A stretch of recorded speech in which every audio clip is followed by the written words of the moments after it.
Hi, my name is Jason Dufrene, and this is my Heyward Gibbes Hill Scholarship Portfolio project for Finance 452. In this project, I was to take the original portfolio, which consists of 18 stocks ranging from AT&T, Cisco, Entergy, Exxon Mobil, Texas Instruments, and Tyson, are just to name a few of the large stocks in this portfolio. I had to take the portfolio and rebalance it to eventually earn a higher yield over time. So to do this, I found we were given the name and ticker symbol and the quantity of shares that we owned in each stock. And from there, I went to Yahoo Finance and I found the current stock price today of each stock in my original data. I multiplied the number of shares of stock by the price to find our market capitalization. This total was $827,000 to begin with.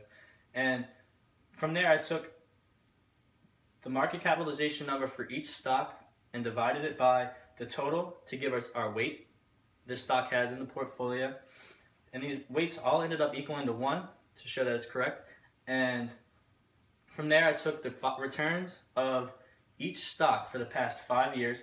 I found the average return on each stock, placed them in each specific spot, multiplied the weights by the returns to find our weighted returns in this column. This weighted returns column equals up to 1.33%, which is the average return over the year, which is pretty average. So in this project, I was supposed to rebalance the portfolio. I could use different methods to do this, but I found two methods that I could use: the one I've used and another method.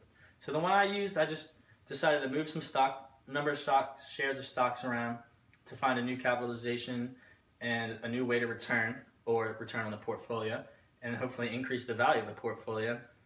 And the second option, I could have sold some of the underperforming stocks in the market, checked some of the stocks of the past 5 years of other companies such as LinkedIn or Google, Facebook, any of these, and I could have put them into the portfolio. Those would have earned a higher average return than the underperforming stocks on here, and this would give you a higher return. But I chose to go with portfolio number one, use the numbers that were given, the stocks that were given. They're chosen for a reason, so they should be good performing stocks.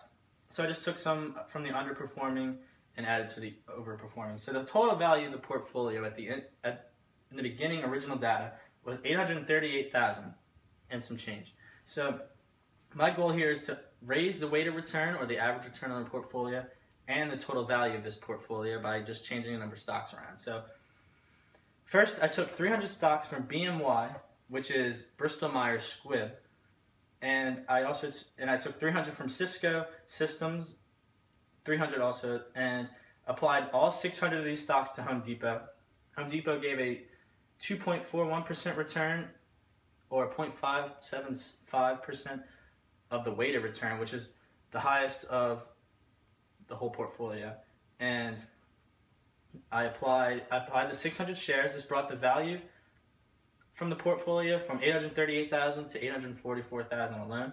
It increased the return from 1.33% to 1.376%.